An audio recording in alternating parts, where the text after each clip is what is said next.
하나님 말씀 에베소서 6장 13절에서 18절.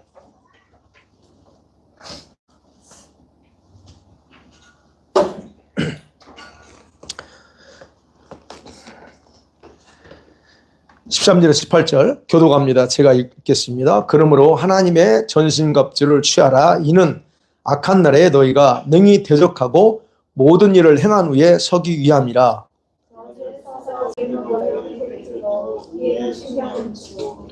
평안의 복음이 준비한 것으로 신을 신고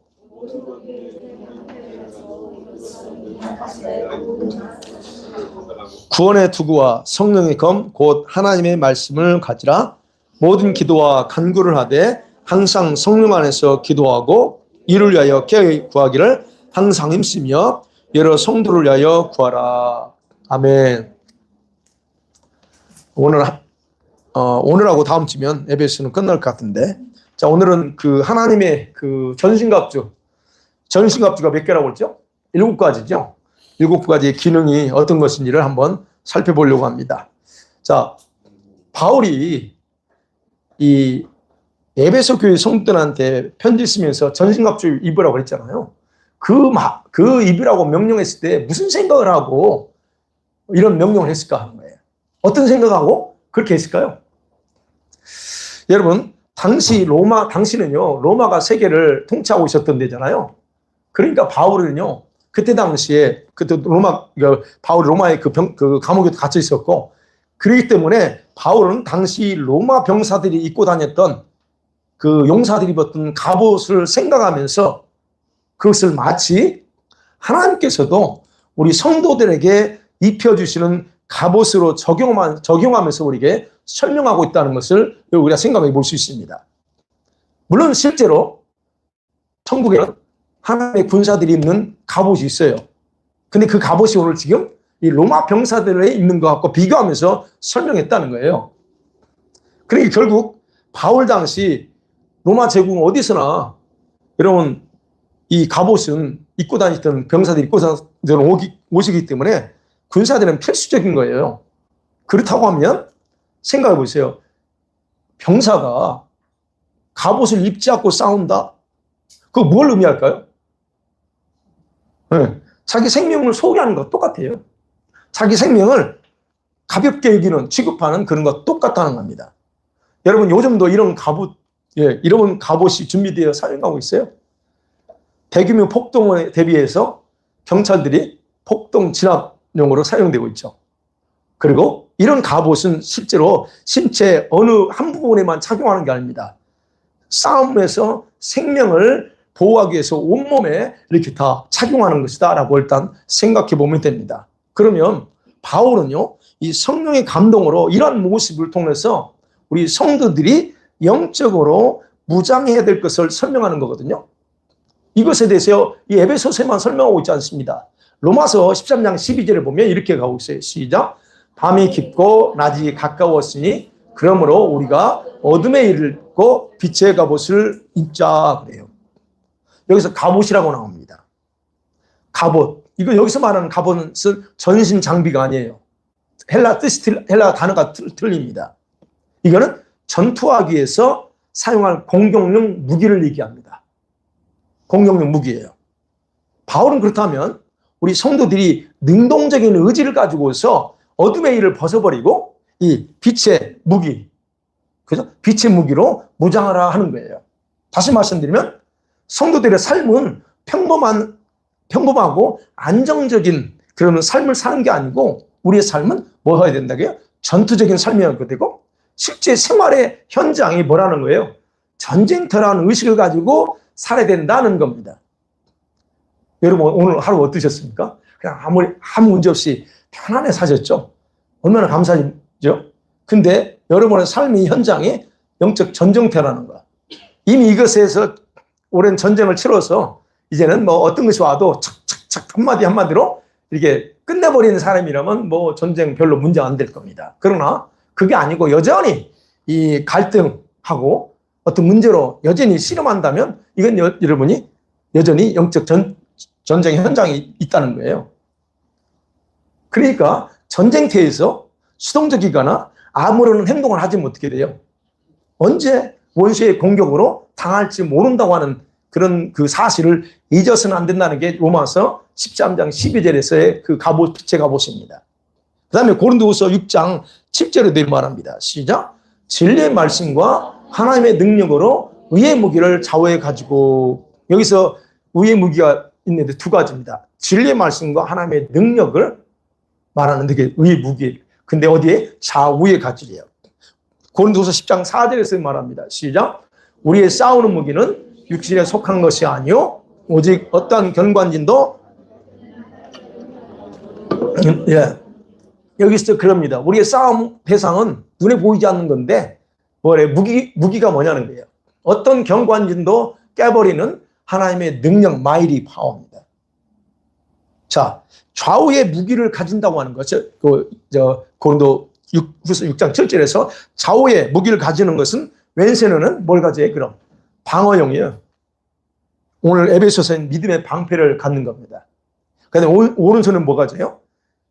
네. 그러니까 결국 뭐냐면 방어용으로 믿음의 방패요 하나님의 능력이고, 오른손에는 공격용 무기인 성령의 검, 진리의 말씀을 딱 잡고 있어야 된다는 거예요. 당시 로마 병사들을 생각하세요. 그래서 그 병사들은 자기를 보호하기 위해서, 자기 생명을 보호하기 위해서 오른손에는 항상 방패, 왼손에는 방패, 오른손에는 칼이나 창을 들고 늘 있었던 거예요. 그 개념으로 생각해 보세요. 전신갑주요? 자, 그런데 우리가 첫 번째 생각할 수 있는 거예요. 이건 다 아는 상식인데도 불구하고 무장하지 않고서도 얼마든지 전쟁할 수 있습니다. 전쟁을 할 수 있어요. 다시 말씀, 전쟁터는 들어갈 수 있다는 거예요. 자, 대부분 성도들은요, 영적인 무지함 속에서 살면서 자기들이 무엇에 무지한지 전혀 깨닫지 못하고 삽니다. 그 무지함이 뭘까요?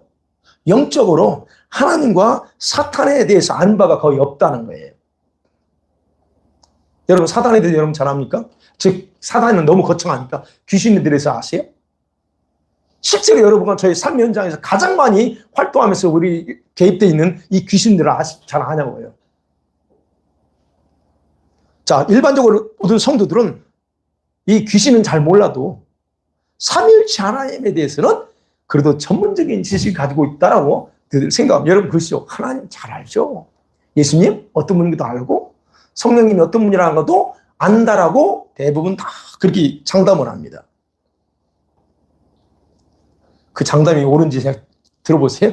자, 이스라엘 백성만큼 하나님을 상세하게 아는 민족은 존재하지 않았어요. 그죠? 그런데 그들은 가장 심하게 하나님을 모독하고 거부하면서 하나님 마음을 아프게 했던 민족, 저와 여러분보다 더 심했던 민족입니다. 하나님을 가장 잘한다고 하는 그들이 그런 삶을 살았어요.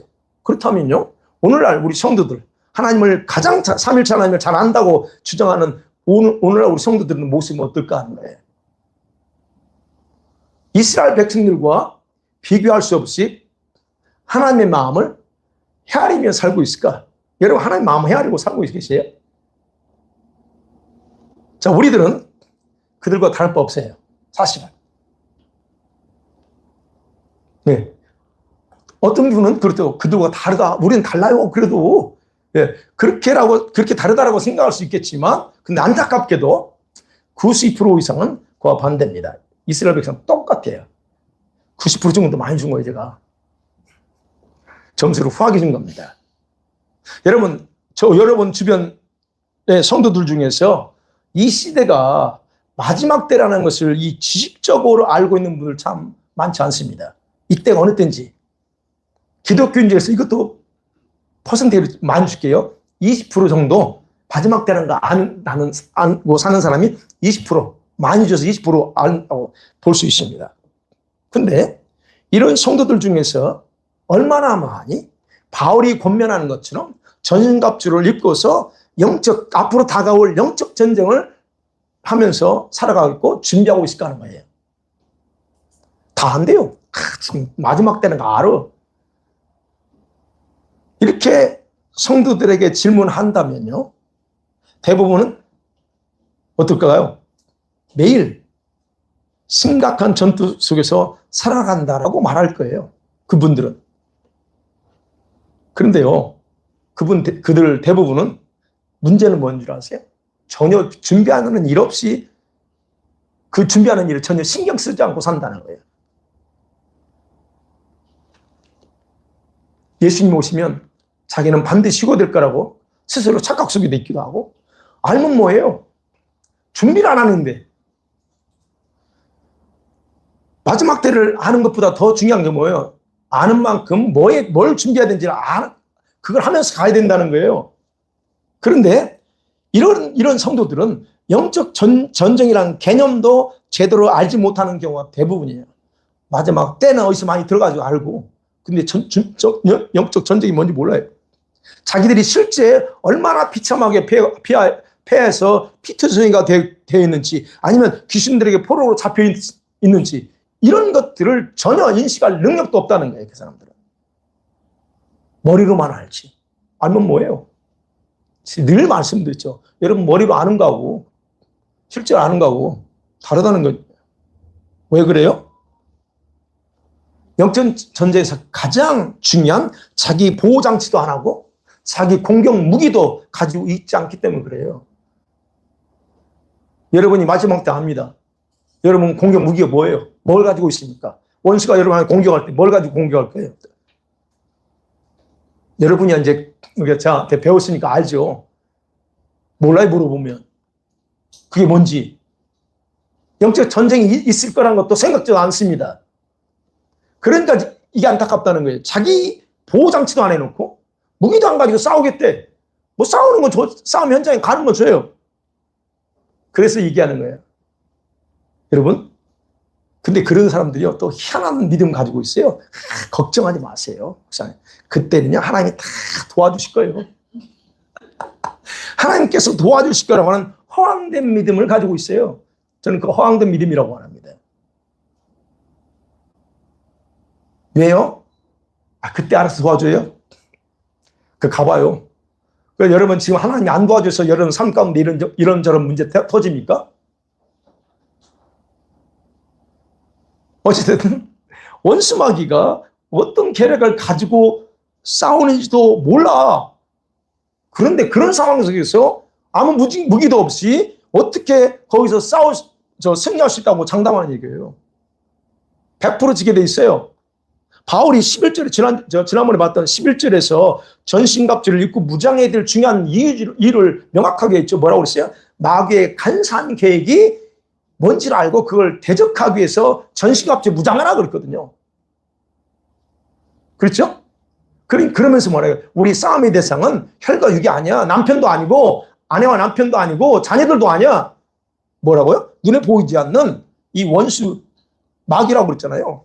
그렇다면 눈에 보이지 않는 원수의 간사한 계획을 파악할 수 있는 전신갑주도 입지 않은 상태로 어떻게 원수가 무슨 일을 할지, 무엇을 공격할지, 어떻게 해를 가할지를 알 수가 있겠느냐는 거예요. 이게 바로 성도들의 영적인 무지함입니다. 대부분 다 그래. 이 무지함을 가지고 있어요. 이 영적인 무지함이 성도들로 하여금 방심에 빠지게 만들었어요. 방심해요. 걱정 없어. 하나님이 도와줘요. 너는 내 하나님 계시요. 예, 맞습니다. 여러분, 그리스 신화의 아킬레스 알죠? 그리스 신화에 등장하는 그 영웅 중에 하나의 아킬레스. 무슨 말인지 알죠? 어머니 테티스가 불사신으로 만들기 위해서 이 저승의 강, 스틱스 강에다가 담그잖아요. 그래서 어떤 무기도 하지 않고. 그런데 어디를 자꾸 얘기를 해요? 이 발 뒤꿈치 아킬레스 건. 그 아킬레스 건이 요걸 다가 푹 잠궜는데 딱 한 군데 그 약점만 남았어. 나머지는 천하무직이야. 그래서 아킬레스가 뛰어난 전사가 되죠. 트로이 전쟁, 신화입니다, 이거. 그러니까 트로이 전쟁에 참여해서 맹활약을 펼치죠. 근데 뭐에 의해서 죽습니까? 네, 파리스가 쏜 독화살을 어디 맞췄어요? 거기 맞았네. 거기 맞아서 죽게 돼요. 제가 무슨 말씀 드리려고 그래요? 방심이라는 거예요. 우리 성도들이 영적 무지함에 빠지면 이런 방심에 빠져서 자기가 어떻게 죽을지도 몰라. 우리 성도들이 영적으로 비참하게 패배당하고 죽임을 당할 건데도 자기들은 전혀 그 의식을 못하고 있다는 거예요. 눈에 보기에는 그냥 교회 다니니까 주일 예배 드리지, 뭐 하지, 그러니까 건강해 보이고 뭐 신앙 좋아 보여. 근데 여러분, 이 원수마귀는 우리 성도들이 방심한 부분이 뭔지를 압니다. 무지함이 어떤 부분에서 작용하고 있는지 그 부분을 정확하게 파악하고 그 부분을 공격해서 포로로 사로잡아 버린다는 거예요. 그리고 왜 바울이 에베소서에서 교회는 지금 이제 5장에서 그랬잖아요. 교회는 그리스도 완전한 신부로 준비해야 된다고 그랬어요. 완전한 신부로 준비된다고 강조했습니다. 왜 그랬는가? 우리 성도들은 아셔야 돼요. 왜 바울이 그렇게 강조했을까요? 그리고 이러한 거룩한 교회를 무너뜨리는 원수의 관계를 파악하기 위해서 전신갑주를 입으라 오늘 했던 분명히 말하고 있습니다. 앞으로 이 원수 사단이 세상을 통치하고 있어요. 앞으로 한번 큰 일 통치하죠. 그리고 지금도 역시 이 세상의 왕은 누구예요? 이 원수마귀가 이 세상을 통치하고 있어요. 그렇다고 하면 이 지상의 교회, 그리스도의 신부인 교회는 결코 편하게 완전하게 이렇게 무장되는데 쉽지 않다는 거예요. 불가능하다는 겁니다. 많은 어려움이 있다는 얘기예요. 오늘 바울이 본문에서도 그랬잖아요. 13절에서 또 전신갑주 입으래요. 그죠? 근데 또 전신갑주 입으라면 다른 이유를 얘기합니다. 왜 전신갑주를 입어야 돼? 13절 그랬죠? 악한 날에 원수를 능히 대적하고 난 후에 뭐예요? 흔들림 없이 주님 앞에 서기 위해서 나라 그래요. 이게 중요합니다. 굉장히 중요합니다. 바울이 말하는 약한 날은 언제일까요? 어떤 학자는 특별한 위기, 시험 만난 날, 내일 일 수도 있고, 뭐 일주일 올 수 있습니다.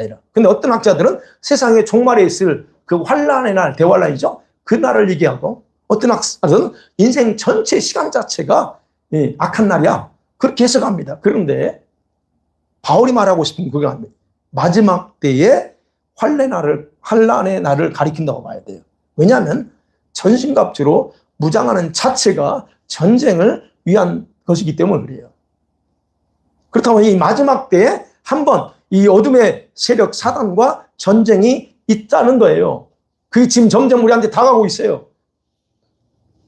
이 전쟁은 치열합니다. 이 치열한 전쟁을 하면서 무장하지 않고 싸우는 건 사람들 자유지만 원수를 대적하고 주님 앞에 당당히 설 수 있을까 하는 거예요. 내가 당당히, 오늘 13절 그랬죠? 내가 능히 대적하고 떳떳하게 아무 문제 없이 상처 입지 않고 든든하게 설 수 있을까? 자신이 있느냐 하는 거예요. 바울이 그 얘기합니다. 그렇기 때문에 자신의 영적 무장을 위해서 말씀과 기도로 이 무장하면서 전신갑주를 잃지 않고 사는 성도들은 거의 100% 패배하고 죽임을 당합니다. 제가 읽잖아요. 한 번 더 어려움이 오면 우르르 떨어질 거라고.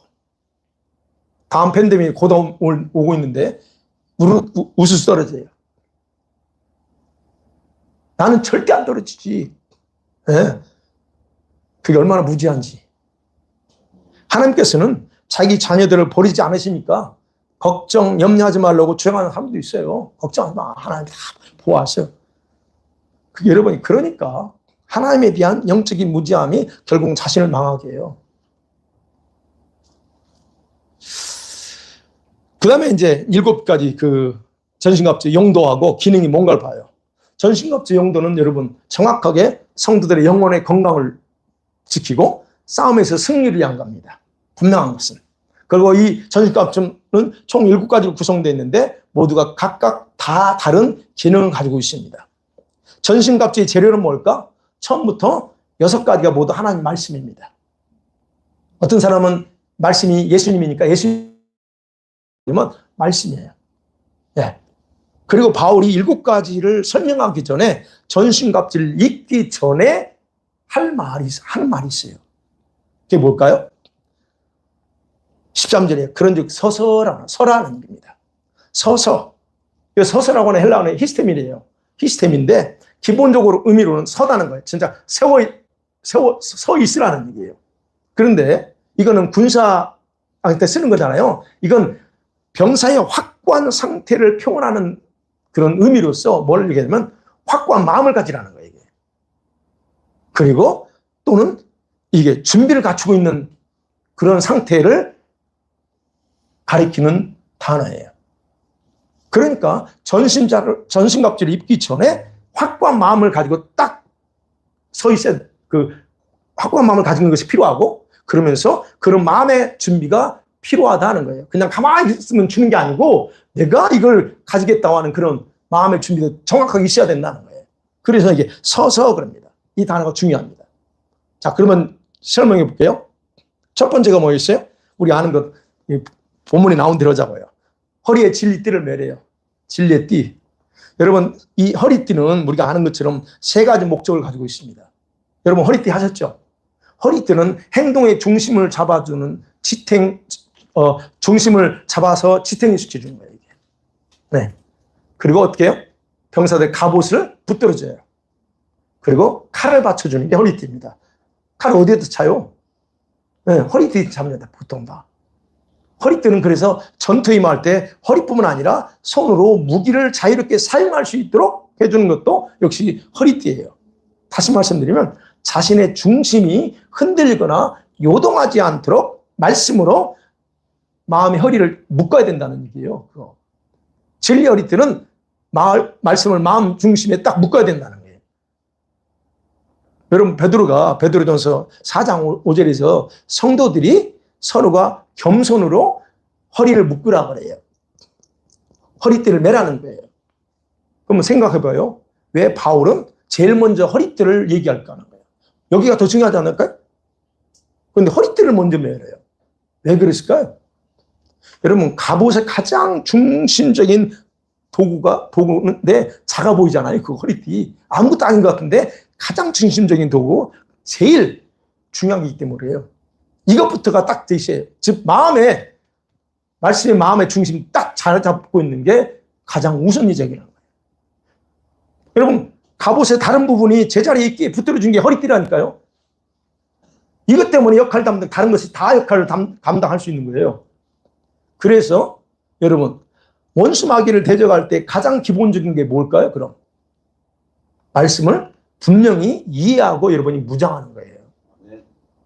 여러분, 하나님 말씀을 지식적으로 아는 거 그거 가지고 안다고 하지 마세요. 제가 늘 강조하죠. 많은 사람 지식적으로만 알고 자기가 다 말씀 잘한대. 아니, 그거 지식적인 거 필요하죠. 근데 그 말씀이 여러분에게 실제가 아니면 그건 지식이야 난리지예요. 난리지는 아무것도 아닙니다. 여러분의 영향력 안 줘요. 알죠? 그런 게 하는 게요. 말씀을 분명하게 이해하고 그 말씀이 마음 이 허리띠 딱 그걸로 묶어놓아야 된다는 거예요. 그래서 딱 묶어놓으면 이게 흔들림이 없어야 돼요. 그러니까 원수가 성도들을 공격할 때 속이기 위해서 사용하는 것 중에 하나가 뭐였어요? 말씀을 자기식으로 인용해서 해석하는 거예요. 이단들이 바로 그거고, 많은 목사들을 통해서 이 그래서 유튜브 함부로 보지 말라는 거예요. 요즘 예수님 하는 거짓 선지자들, 거짓 교사들이 유튜버 상에 널려 있어요. 자기 해석을 해.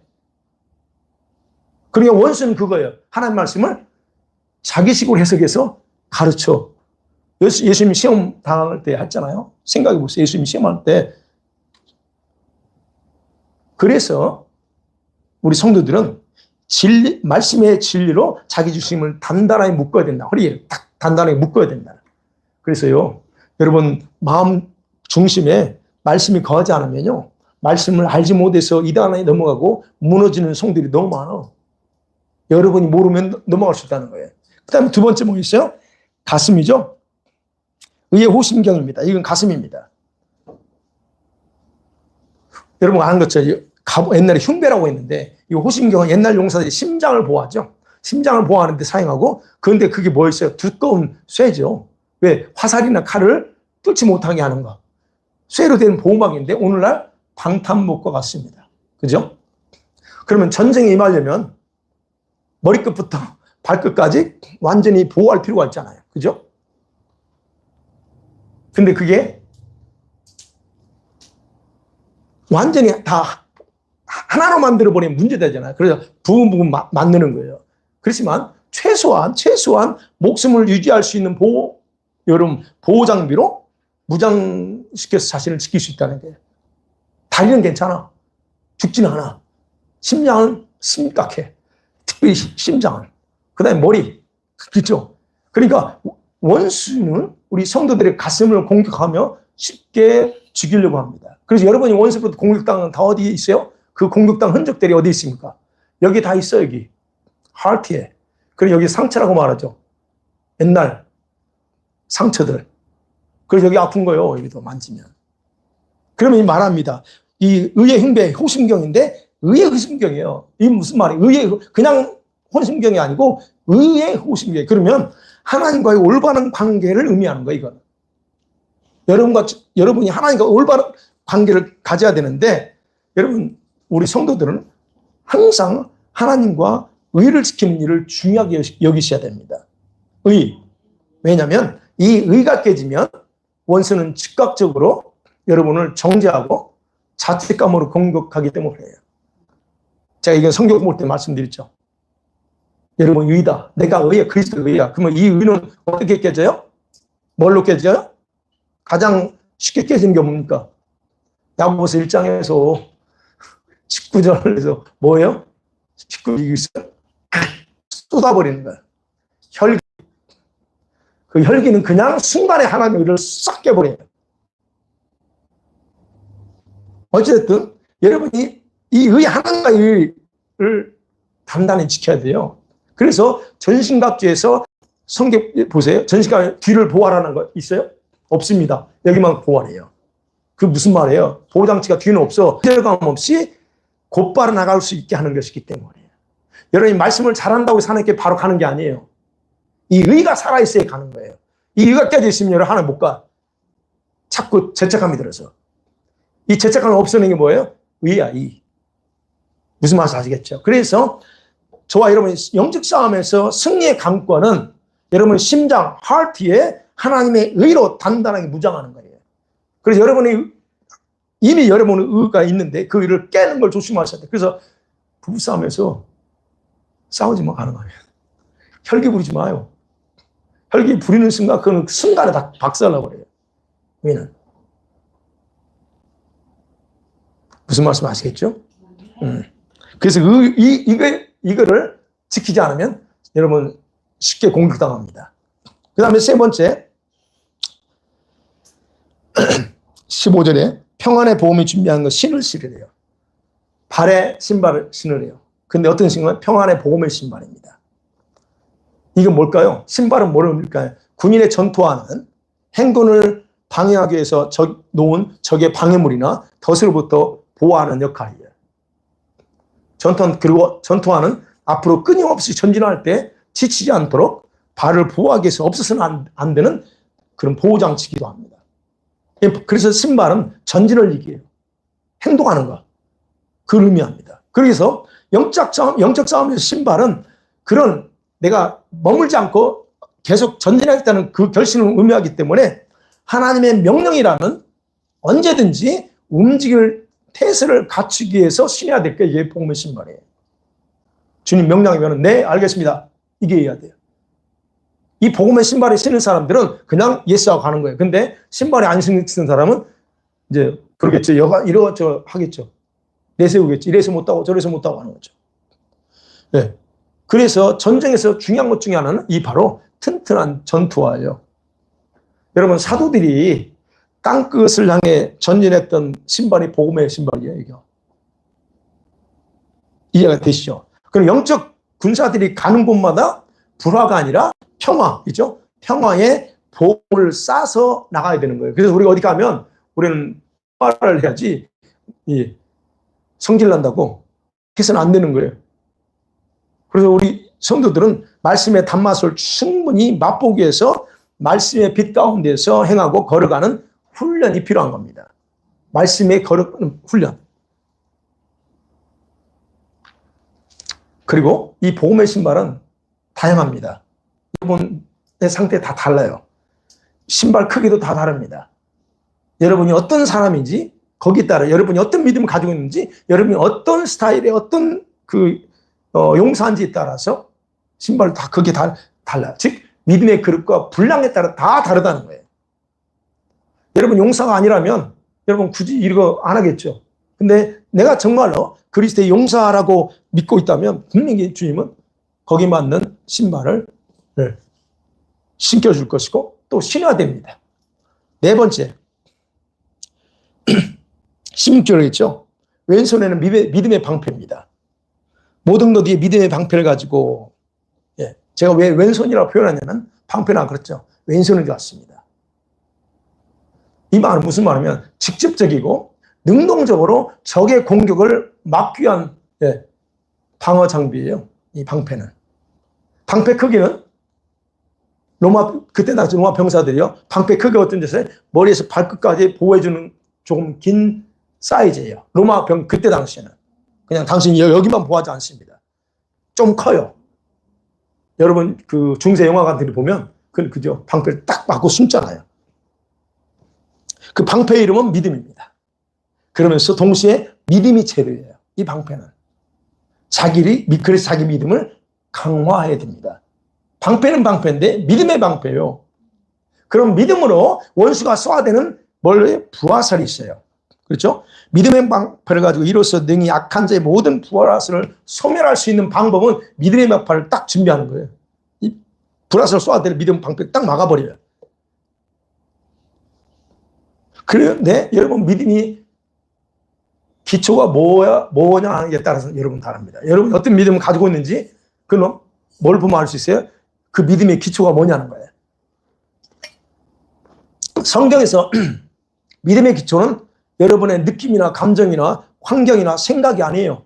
믿음의 기초는 뭐가 해야 돼요? 말씀이어야 됩니다. 말씀에 근거해서 믿음이 세워져야 되는데 오늘날 대부분 다 그래요. 대부분 성도들은 믿음의 기초가 자기 감정과 느낌과 환경과 생각이 다 거기 깔려 있어요. 그래 자기 생각이 안 맞으면 환경이 오르면 안 해. 왜요? 믿음의 기초가 자기 환경에 따라서 수도 없이 바뀌어버려요. 그거 잘못된 거예요. 환경이 좋으면 믿음이 좋은 것 같아. 그죠? 문제 없으면, 여러분 아무 문제 없으면 돼요. 여러분 웃으면서 뭐 별의별 다 봉사 다 할 수 있습니다. 그런데 여러분 환경이 바뀌어와요. 근데 그럼 그 본색이 드러나. 왜? 그 무슨 말이에요? 믿음의 기초가 지금 환경에 의해서 갖춰졌다는 거예요. 많이 믹스업 돼 있겠죠? 우리가. 어느 부분은 말씀도 있겠지만 믹스업 돼 있어요. 그래서 분명한 것은 믿음의 방패예요. 그래서 믿음은 말씀 위에 놓고 쌓아야 그 믿음은 흔들리지 않아요. 그리고 순종할 때 그 믿음이 뭐가 돼요? 반석이 됩니다. 예수님이 그랬잖아요. 마태복음 7장에서. 순종할 때 집을 뭐 해줘요? 믿음의 집을 반석이 해줘요.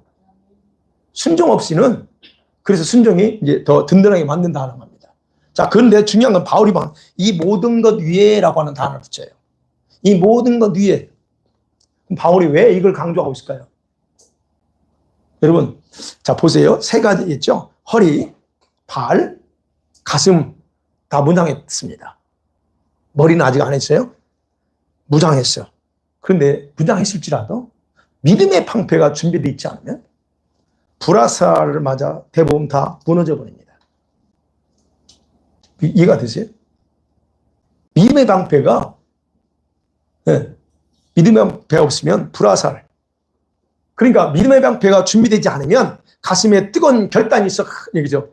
뜨거운 결단. 마음의 중심도 딱 견고하게 잡았어.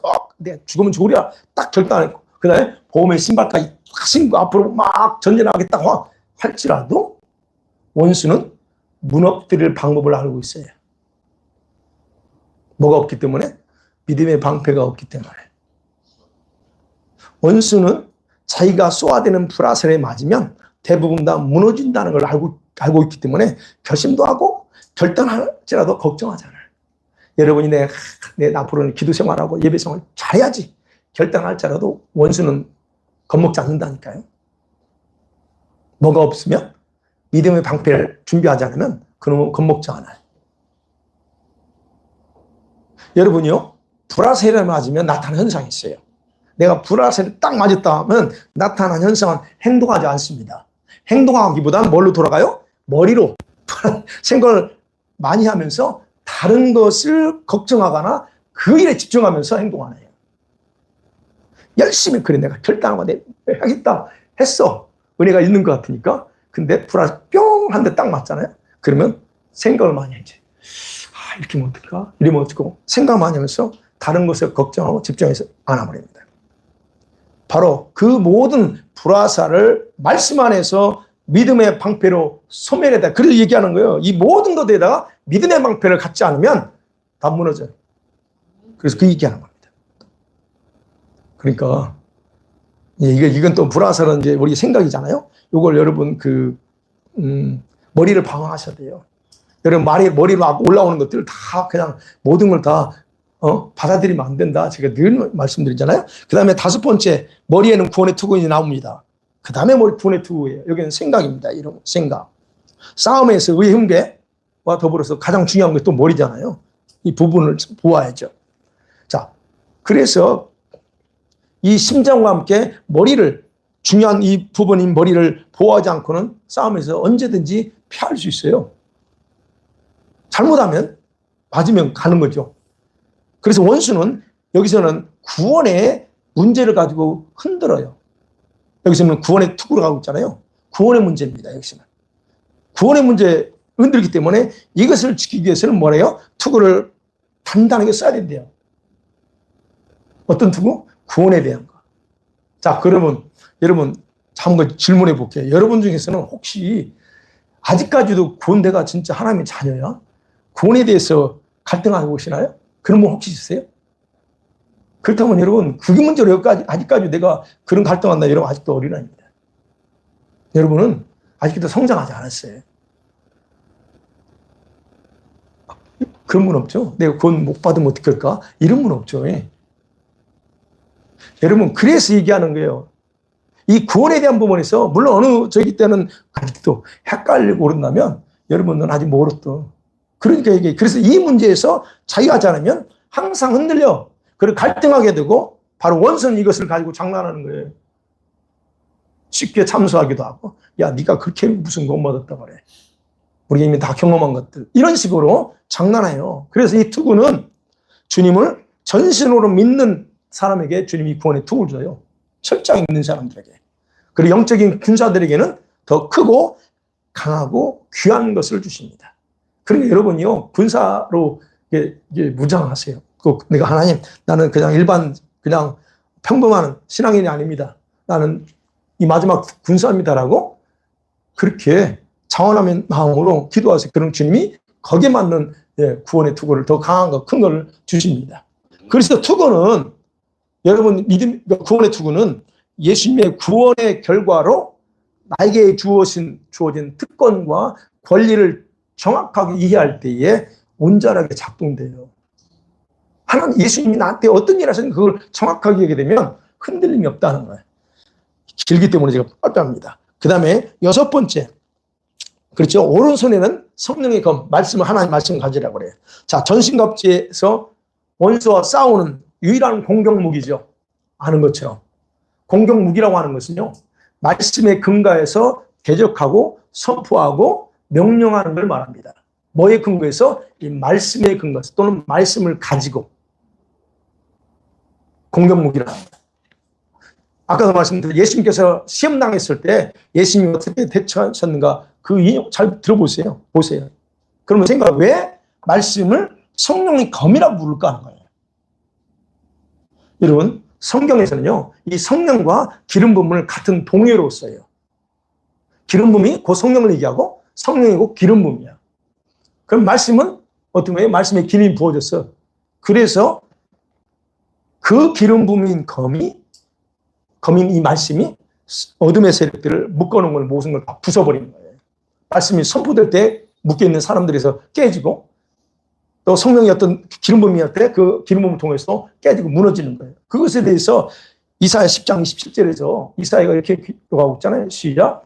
그날에 그의 무거운 짐이 기름진 까닭에 멍에가 부서지리라. 기름진 까닭에. 이게 꼭 다른 의미 같지만 이게 성령 기름 부음을 얘기하는 거예요. 예. 문자적으로만 해석할 게 아니고 그 기름 부음이 임할 때 이런 멍에가 풀어지고 자유케 된다는 거예요.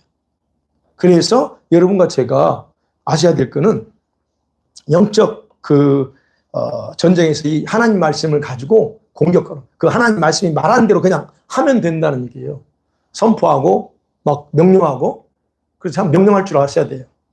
주님 쫓아주세요 아니에요. 이는 여러분이 명령해야 돼요. 그죠? 그래서 이 마귀는 여러분 쫓아갈 필요가 없어요. 이 원수는 쫓아갈 필요가 없습니다. 왜요? 그놈이 와요. 그놈이 와. 근데 뭘 쫓아가? 그놈이 오니까 오면 어때? 그때 말씀을 가지고 사용하라는 선포하라는 거예요. 네가 뭔데? 나가. 이게 하는 거예요. 그래서 거룩한 기름 부음이 넘치는 말씀을 의지하고 또 말씀을 사용해서 또 이렇게 좀 길게 마귀를 대적하라. 그러면 너를 떠내라 했다. 이 말씀 내가 의지해 선포한다. 이렇게도 돼요. 근데 이제 급한데 언제 이용해요? 그냥 예수님 나가 떠나가 이렇게 하면 돼.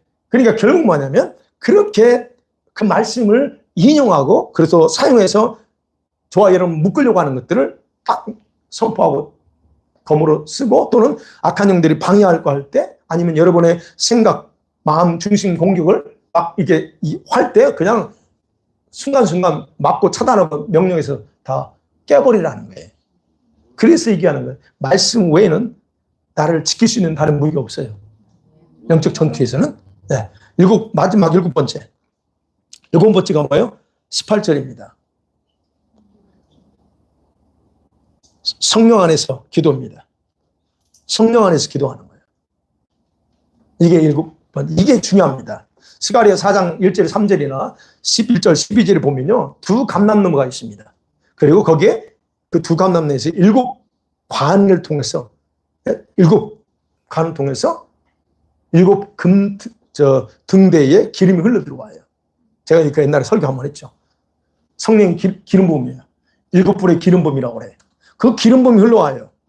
그 기름 부음이 왜 필요하냐는 거예요. 저와 여러분이 이 기름 부음이 왜 필요하냐.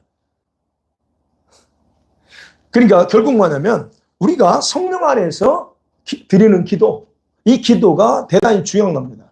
그래서 전신갑주의 모든 부분, 모든 기능들은 바로 이 성령 안에서의 기도를 통해서 원활하게 작동되고 풀어져 나간다는 얘기예요. 어느 한 부분 맡김없이 촉촉촉 흘러나간다는 거예요. 그래서 기도는 기름 부음이 여러분의 각각 갑옷의 기능을 풀가동시켜서 연합시켜요. 내 안에서 온전하게 모든 것이 작동되게 만들어버리는 거예요. 그렇기 때문에 전신갑주를 입을 수 있어요. 저와 여러분이. 입을 수 있는데 기도가 없이는 그냥 걸치고 있는 것과 똑같습니다. 그래서 기도하지 않으면 이거 있으나 마나요. 원수들은 무서워하지 않아요. 전신갑 머리에 썼다고 무서워하지 않아요. 기도하지 않으면. 그래서 기도하는 여러분과 저를 무서워하는 거예요. 왜? 작동되거든. 물론 이제 우리가 사람마다 약간 흔들림이 있겠지만 원리적으로 그렇다는 거예요. 예. 그래서 중요한 것은 여러분이 하나님의 전신갑을 단순히 입고 있다고 해서 여러분을 보여주는 게 아닙니다. 기도가 없으면 작동이 안 되기 때문에 어느 부분은 되는데 어느 부분이 안 돼. 그러면 그 안 되는 부분을 통해서 여러분 공격당하고 무너집니다. 그래서 마지막 부분이 이 기도가 가장 중요한 마지막 어떤 역할을 한다는 것. 말씀 맺어볼게요. 자, 전신갑주로 완전히 무장해야 될 이유는 현재도 그렇지만 앞으로 우리 점점 다가오는 악한 날에 있을 전쟁을 치르고 무너지지 않고 제자리 서기 위함이다라고 오늘 13절에서 말합니다. 이게 중요합니다. 이게 중요한 거예요. 무너지면 끝장이에요. 그래서 여러분은 나 스스로 서 있을 수 없는 상황에 직면할 때가 지금 점점 우리한테 다가오고 있어요. 베드로처럼 나는 절대 무너지지 않을 거야. 장담할 수 있겠죠. 지금 심정으로는. 그죠? 근데 어땠어요, 베드로가? 예수님 그랬잖아요. 야, 원수마귀가 나한테 요청하기를 밀가부를 한번 하게 해달라고 나한테 요청했어. 근데 내가 너에 위해서 기도했다. 뭐라고 그래요? 다가 다시 회복기를 위해서 기도했어. 베드로 기도 안 해요. 장담 혼장감 딱 했는데 기도 안 해. 여자 앞에서 그게 본연의 모습이에요. 기도하지 않고 무장하지 않는 사람들이 본연의 모습이에요. 그러니까 장담을 아무리 해도 그때 앞에서 어리석은 장담으로 끝날 수 있다는 거예요. 그래서 얘기하는 거야. 지금부터라도 다시 여러분 삶 가운데 기도의 불을 지피고 기도의 재단을 다시 쌓기를, 그래서 하나님의 전신갑주가 여러분에게 온전하게 이 작동되기를 주의를 간절히 소원합니다.